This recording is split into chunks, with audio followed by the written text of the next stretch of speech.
Welcome to SCOTUScast, a project of the Federalist Society for Law and Public Policy Studies.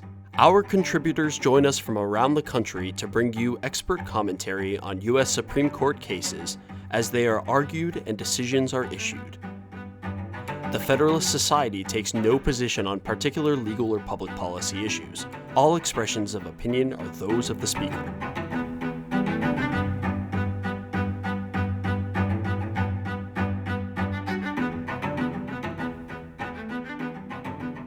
Hello and welcome to SCOTUScast. I'm your host, Justin Drower, on behalf of the Faculty Division of the Federalist Society. We're here today to discuss the decision handed down on February 22nd in Bartenwerfer v. Buckley. It's my honor to introduce our guest today, Professor Thomas Plank.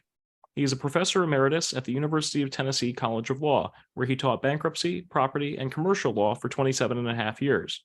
He's published over 30 articles on bankruptcy and commercial law issues, and before then, he practiced for 19 years as a lawyer, including 7 years as issuers counsel and bankruptcy counsel for securitizations and structured finance transactions. And he continues to serve as a part-time consultant on bankruptcy and uniform commercial code issues in securitizations and structured finance transactions. And we're very happy to have him on SCOTUScast today to talk about the case. So I think you've got some prepared remarks to talk about the background of the case, the facts of the case, and how the decision came down and your opinions on it. So with that, I will hand things over to you with thanks. Many thanks for joining us. Well, great. Thank you very much. I'm delighted to be here and to talk with everyone who happens to be listening. I think this case presents a very interesting issue. It's on the extent to which an individual debtor was liquidated her assets under Chapter 7 of the Bankruptcy Code and received a discharge of her debts is barred from discharging a debt arising from the fraud of another person.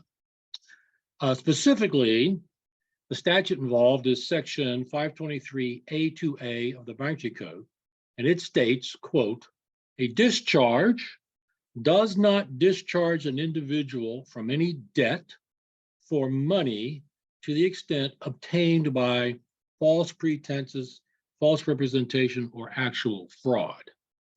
Now, the issue is whether this exception to discharge extends to an innocent debtor who did not commit and had no knowledge of the fraud, but who under state law is vicariously liable for the fraud as a partner in a partnership.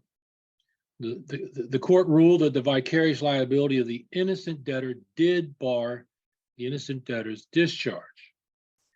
Now, the court's decision was unanimous. The opinion is very well written and well reasoned. Nevertheless, I believe the court's decision is wrong.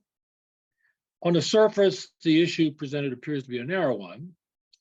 However, I believe the narrow issue in this case is an example of a larger, more fundamental issue of federal bankruptcy law.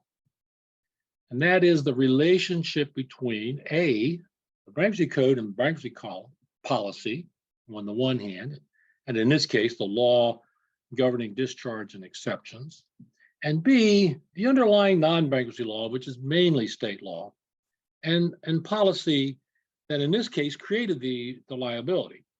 I think failure to recognize and analyze this fundamental issue can lead the court to an erroneous result, and the court's opinion is an example. The facts are relatively simple.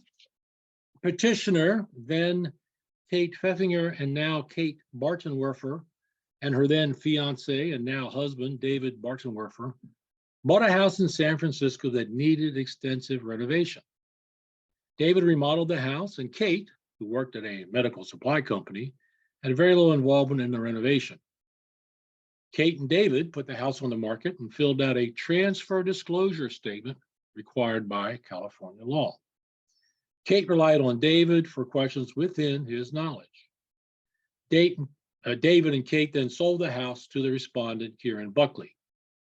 Buckley found problems with the house and sued David and Kate in state court for failure to disclose certain defects. The jury found both liable for non-disclosure of material facts and awarded Buckley more than $200,000 in damages. David and Kate each filed for bankruptcy. Adversary complaint by Buckley, the bankruptcy court held that David was barred from discharge because of his fraud. However, the bankruptcy court, after remand from an appeal, determined that Kate, although a general partner in a partnership with David in renovating the house, and therefore vicariously liable for David's fraud under state law, did not have or have reason to know of David's fraud, and therefore her discharge was not barred.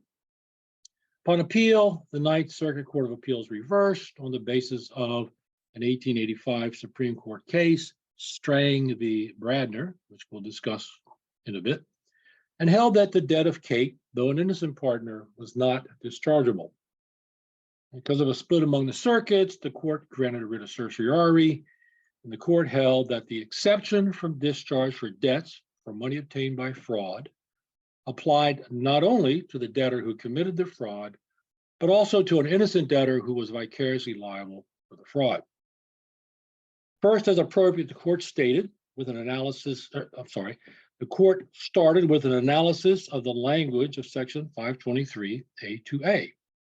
The court stated that the text of the statute precluded the petitioner from discharging her debt because her debt for the money obtained by David's fraud is a, quote, debt for money obtained by fraud, close quote, under the statute. Quote, court said, quote, written in the passive voice, section 323(2)A turns on how the money was obtained, not on who committed the fraud. Undoubtedly, the statute does not expressly state who the fraudulent actor must be. The petitioner argued that the natural reading of the statute, nevertheless, is that the money be obtained from the fraud of the debtor seeking the discharge. The court rejected this argument because, in its view, the plain language, quote, pulled the act the stage, close quote. Court cites of from Brian Gardner, Modern English Usage, the 2016 edition, that the passive voice signifies that, quote, the actor is unimportant or, quote, unknown, close quote. Here's my first disagreement with the court's analysis. First, strictly speaking, the sentence comprising 523A2A uses the active voice, not the passive voice. A discharge does not discharge an individual debtor from a certain debt. The passive voice analysis of the court relates to the description of the debts accepted from discharge. Debt from, quote, money to be obtained to the extent obtained by fraud. The court is correct that this use of the past participle obtained to modify money puts the emphasis on how the money was obtained, and that emphasis seems appropriate. But the use of the passive in the modifying phrase obtained by fraud does not automatically dictate that the actor is unimportant. According to Fowler's Dictionary of Modern English Usage, 2015 edition, the passive form is also perfectly acceptable when the actor has already been named. And in this case, there's a strong argument that the actor has already been mentioned. Again, section 523A2A provides that, quote, discharge does not discharge an individual debtor from any debt for money to the extent obtained fraud. This use of the active voice in section 523 puts the spotlight on the specific debtor, in this case, the petitioner Kate Bartenwerfer, seeking discharge. Accordingly, it is perfectly natural to read section 523A2A to limit the disqualifying debt to money obtained by the fraud of the individual debtor seeking discharge and not to fraud committed by some other person. Now, this natural reading is not necessarily conclusive. Nevertheless, the absence of any reference to whose fraud bars discharge, at the very least, makes this provision genuinely ambiguous. Garner's Modern English Usage, and here I'm relying on the 2022 edition, remarks that omitting the actor is, quote, prime source of unclarity, close quote. Prior decisions by the court, which it cited in this case, make the same point. My own experience in drafting and interpreting documents and legislation and teaching bankruptcy code and Article 9 of the UCC is that the use of the passive voice is almost always ambiguous. In addition, although Garner's list of 6 reasons for the use of the passage does not include the instance in which the actor has already been mentioned, he states that his list explains only 15 to 20% of the context when the passive voice actually appears. Now, I am a committed textualist along the lines of Justin Antonin Scalia. Nevertheless, I do agree that when the text is genuinely ambiguous, courts must look to other sources to determine the meaning of the text, including context, statutory history, and long-standing and authoritative statements of policy for the statutory provision. In the second part of the opinion, the court stated that its 1885 precedent, Strang v. Bradner, quote, eliminates any doubt about our textual analysis, close quote. Strang interpreted a provision of the Bankruptcy Act of 1867 that was a precursor to 523A2A. Section 33 of the 1986 Act stated, quote, no debt created by the fraud or embezzlement of the bankrupt shall be discharged under this act, close quote. The court noted that this language limited the exception to discharge to the fraud of the bankrupt, which reflected petitioner's interpretation of section 523A2A. And the facts in Strang were similar to the facts in this case. Strang and 2 brothers, the Holland brothers, formed a general partnership doing business as commission merchants. Strang defrauded one of the partnership's customers without the participation or knowledge of the Holland brothers. The partnership then became insolvent. In the partners' bankruptcy cases under the 1867 Act, Strang and the Holland brothers received a discharge of their debts other than the debts created by fraud. The victims then sued Strang and the Holland brothers in New York State Court and obtained a verdict and judgment notwithstanding the debt defense discharge. New York Court of Appeals affirmed and the U.S. Supreme Court affirmed. In my view, however, Strang is not a controlling precedent for 2 reasons. First, the 1867 Act expressed Congress's intent to enact much greater restrictions on granting discharges than the current code or the Bankruptcy Act of 1898, which I'll mention in a minute.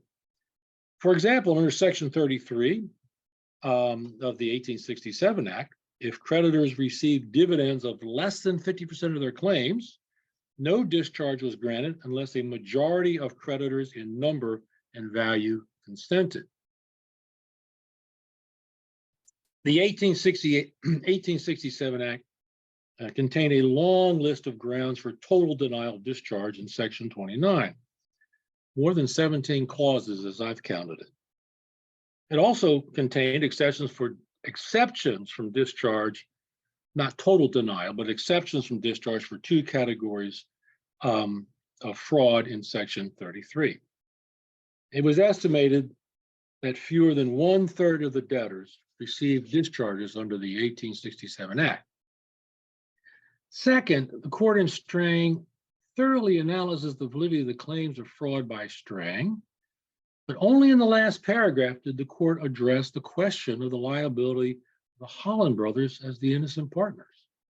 The court held that the fraud of Strang was to be imputed to all persons of the firm for purposes of this action under applicable state law. Therefore, the Holland brothers were liable to the victims.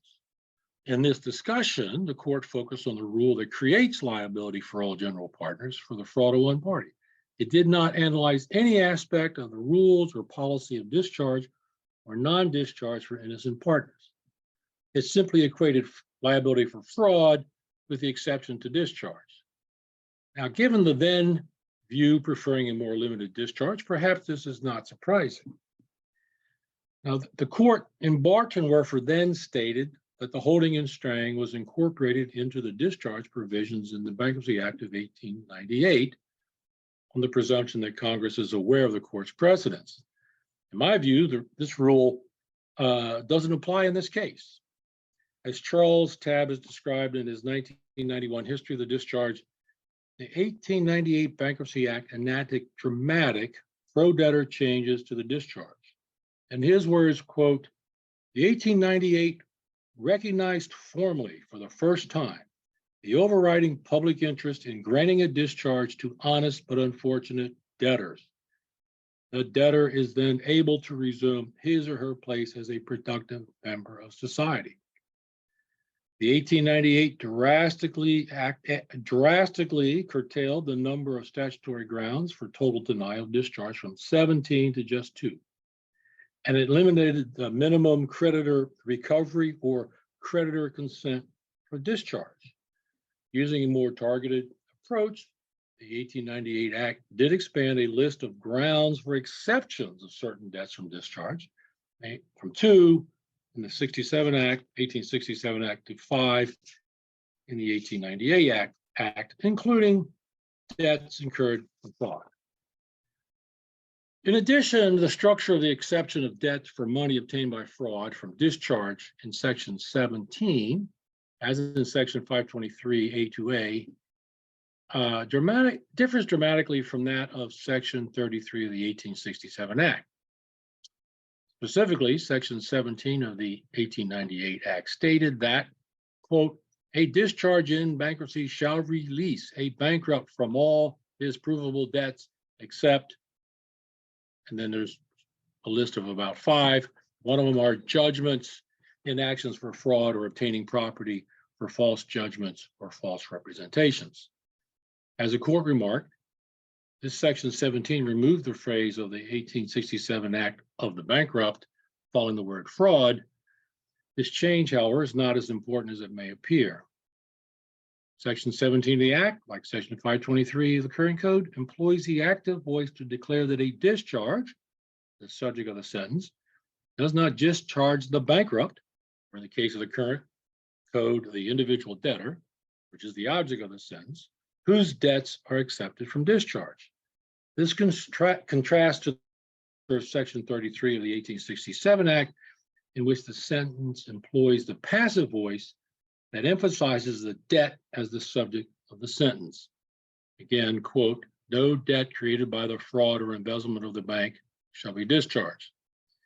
Accordingly, in the light of the inclusion of the term bankrupt or individual debtor as the object of the sentence in Section 17 of the 1898 Act, Section 523 A2A of the current code, the elimination of the phrase of the bankrupt in the 1867 Act does not necessarily imply an expansion of the scope of the exception. Recasting of the sentence could easily be read as confirming that a discharge does not discharge the debt of the bankrupt or individual debtor that committed the fraud. Now, none of these points are conclusive. They merely lead to the need to use more tools in the toolbox of statutory construction, specifically to turn to the policy behind the discharge in bankruptcy. And to do so, we have to distinguish between A, the existence of a liability on a claim, a debt, under non-bankruptcy law, and in this case, state law, and B, the creation of discharge of debts and the exceptions to discharge under bankruptcy law. The court failed to recognize the distinction. It simply assumes that the state law of fraud and the state law rule for creating vicarious liability for fraud, which is in fact a separate body of state law, determines the bankruptcy law issue of discharge and its exceptions. For example, in its textual analysis in Part A of the opinion, the court observed that context can identify the missing actor, but stated that, quote, the relevant legal context, that of common law fraud, has long maintained that fraud liability is not limited to the wrongdoer, close quote. Later in Part C of the opinion, the court rejected petitioner's argument that interpreting 523A2A to bar the discharge of the vicarious liability of the innocent partner or the fraud of her partner violates the policy behind the discharge.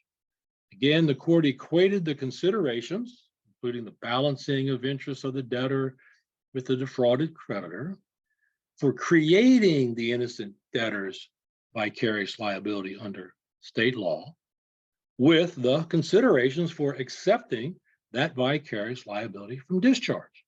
The court stated that state law and not 523A2A defines the reach of vicarious liability for fraud. The court then states, quote, Bartenwerfer's fairness-based critiques seem better directed toward the state law that imposed the obligation on her in the first place. I think this view is fundamentally wrong. Federal bankruptcy law provides a generally efficient procedure for adjusting the relationship between insolvent debtors and their creditors. That relation is created by non-bankruptcy law, which is primarily state law. To be sure, bankruptcy law alters the non-bankruptcy law rights of debtors and creditors. When it does so, however, it does so for bankruptcy law purposes. The automatic stay, the abrogation of ipso facto clauses, the avoidance of preferences are all examples. This case presents a similar example. Petitioner's debt in this case involved not just one body of state law, but two distinct bodies of state law. First, under the common law of fraud, a particular liability was created by the fraud of a person. Second, under agency and partnership state law, the fraud of the wrongdoer was attributed to the innocent partner in a general partnership. The creation of the liability by the combination of these two bodies of state law creates a debt in bankruptcy.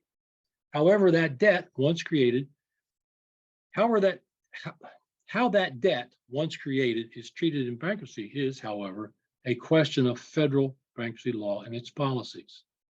Therefore, the creation of vicarious liability for an innocent debtor for her partner's fraud from the application of two different bodies of state law should not automatically dictate the dischargeability or exception to dischargeability of that state law liability under bankruptcy law. To be sure, the exception from discharge depends on fraud. The debtor who commits the fraud is barred from discharge. A reference to fraud in section 523A2A implements the federal bankruptcy policy of discharge to bar the discharge of the debtor who commits the fraud, the dishonest debtor. Bankruptcy law looks to state law to define the fraud of that debtor, just as bankruptcy law looks to other state and non-bankruptcy law to define other claims of creditors against the debtor. However, in asserting that the common law of fraud is not limited to the wrongdoer, the court conflated the two distinct sets of law that I mentioned, state law liability for actual fraud committed by the dishonest debtor, which is the concern of federal bankruptcy law policy, and the extension of vicarious liability for fraud to an innocent partner of the wrongdoer. Vicarious liability is a feature not just of fraud, but any liability created in a general partnership or agency relationship. I submit that accepting the vicarious liability for fraud from discharge violates the federal bankruptcy policy for the discharge of debt, the policy of providing an honest debtor relief from debt and denying relief to the dishonest debtor. There are no doubt good reasons why state law has created vicarious liability for an innocent partner for acts of another general partner, whether they be dishonest or simply careless or foolish, such as incurring liabilities for debts or for tortious acts. Between two innocent partners, the victims of the partner who actually created the liability, and the innocent partner, it seems appropriate to allocate the risks of those liabilities to the innocent partner. The innocent partner may enjoy the fruits of the acts of the responsible partner. The innocent partner has perhaps a great ability to monitor the behavior of the other partner. Certainly, the rule creates an incentive for such monitoring. Under bankruptcy law, however, the purpose of the discharge is to relieve the honest but unfortunate debtor of debt, and therefore enable the honest debtor to become a more productive member of society. There has been over 300 years of experience that led to the purpose first fully recognized in the Bankruptcy Act of 1898. This experience shows that the continued burden on debtors whose debts are not discharged and the cost to society of such continued burden dwarf whatever benefit creditors may derive from the continued existence of such debts. Now, at this point, I would just like to note the phrase "the honest but unfortunate debtor," may be a little inaccurate. There are plenty of individuals who become debtors not because they are unfortunate, but because they are foolish. Foolish debtors are not necessarily dishonest, and there may be times when it's difficult to draw the line between dishonest and difficult. But in any event, whatever situation, whether Kate's actions were foolish or she's just unfortunate, doesn't really matter. She was an honest debtor who obtained liability under state law, and in my view, her debt should have been discharged. Now, consistent with bankruptcy policy, of course, the dishonest debtor gets no relief. Dishonest debtors will continue to labor under the burden created by his or her fraud. Lack of relief may derive from an impulse to punish immoral behavior. Fraudsters do not deserve relief. Lack of relief may also benefit society more by convincing dishonest debtors that in the future, honesty is really the best policy. It may cause such debtor to mend his or her ways and in the future act more honestly. Should an innocent debtor who has incurred vicarious liability because of the fraud of another fall in the class of dishonest debtors? I don't think so. Now, sometimes the argument is made that the debtor received the benefit of the fraud, but I don't think that answers. Every debtor that incurs debts by borrowing money or acquiring property or services on credit has received the benefit of the actions that created the debt. In my view, denying an innocent debtor like the petitioner of a discharge violates the purpose of the discharge. Now, the court has spoken, so I think it's up to Congress to make any changes, and I hope Congress does so. Thank you very much for the opportunity to talk with you about this case. Thank you for listening to this episode of SCOTUScast. SCOTUScast is a project of the Federalist Society, a not-for-profit educational organization of conservative and libertarian law students, law professors, and lawyers, founded upon the principles that the state exists to preserve freedom, that the separation of governmental powers is central to our Constitution, and that it is emphatically the province and duty of the judiciary to say what the law is, not what it should be. Don't forget to subscribe to our podcast series, including SCOTUScast and Practice Group podcasts, on iTunes or Google Play. For an archive of past podcasts, as well as audio and video of past Federalist Society events, please visit our website at fedsoc.org/multimedia. That's fedsoc.org/multimedia.